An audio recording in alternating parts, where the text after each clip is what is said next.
Hello Dhatri creations. మీకు ఈవేళ ఆనపకాయ పచ్చడి తయారీ విధానం చూపిస్తానండి.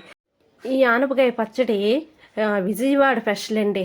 మేము ఫంక్షన్కి మా పెదనాన్నగారి బాబుకి ఫంక్షను అక్కడికి వెళ్ళామండి. అక్కడికి వెళ్ళినప్పుడు వాళ్ళు ఫంక్షన్ అయిపోయిన తర్వాత వాళ్ళ రిలేటివ్ ఇంటికి వెళ్తే ఆవిడ ఓ నైట్ ఉండి దుర్గమ్మ దర్శనం చేసుకుందాం అనేసి ఆ నైట్ ఉండిపోయామండి. ఆ నైట్ ఆవిడ చికెన్ చేసిన తర్వాత మేము ఆదివారం కదా తినము.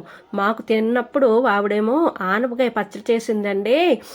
చాలా బాగుందండి. ఏటి ఆనపకాయతో పచ్చడి అనేసి నేను లోనికి వెళ్ళి చూసినప్పటికీ ఆనపకాయలు ముక్కలు కోసి టమాటాలు, ఉల్లిపాయలు, ఎండుమిరపకాయలు, ధనియాలు, జీలకర్ర చక్కగా వేపిందండి. అవన్నీ వేగిన తర్వాత ఆనపకాయ ముక్కలు చక్కగా కోసి అవి కూడా వేపింది.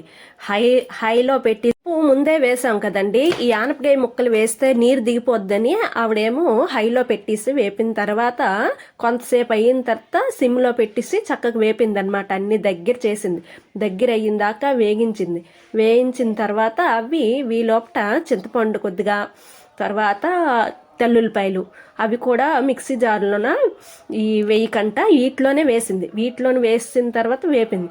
ఒక చిన్న కొబ్బరి ముక్కలు కూడా వేసిందండి కొద్దిగా.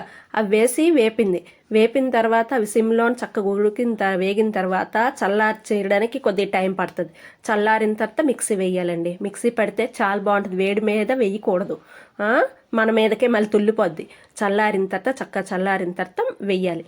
వేసిన తర్వాత అది బరకగా రుబ్బాలన్నమాట. మరీ మెత్తగా రుబ్బకూడదు. బరకగా రుబ్బితే దాని టేస్ట్ అనేది చాలా బాగుంటుంది. ఒకసారి మీరు ట్రై చేయండి. ఇది ట్రై చేసి ఆనపకాయ ఉన్నప్పుడు పప్పులోకి వెళ్ళకంట మీరు ఈ పచ్చడిలోకి వెళ్తారు. అంత టేస్ట్గా ఉంటుంది అనమాట ఈ పచ్చడి అనేది. అన్నంలోను కలుపుకుంటే అలా కలుపుకొని తినేయాలనిపిస్తుంది. మరి చారుకి గట్టాగా వెళ్ళాలని మరి ఉండదు. అంత బాగుంటుంది అనమాట. ఒకసారి ట్రై చేయండి. ఈ వీడియో మీకు నచ్చినట్టుగా అయితే లైక్ చేయండి, సబ్స్క్రైబ్ చేసుకోండి. చికెన్ చేశారు కదండి ఆవిడ, మర్చిపోయాను. చికెన్ చేసిన తర్వాత ఆ చికెన్ మాత్రం ఎవరు తెలియదండి. ఈ పచ్చడి మొత్తం తినేసారండి అందరూ. చికెన్ దగ్గరికి వెళ్ళలే.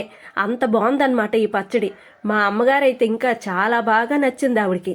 ఉమా ఒకసారి ట్రై చేద్దామా ఇవి అనేసి ఒకసారి మా అమ్మగారు నేను ట్రై చేసాం. అప్పటి నుంచి ఆనపకాయ ఉన్నప్పుడు ఈ పచ్చడి మాత్రం కంపల్సరిగా తయారు చేస్తామండి. Thank you.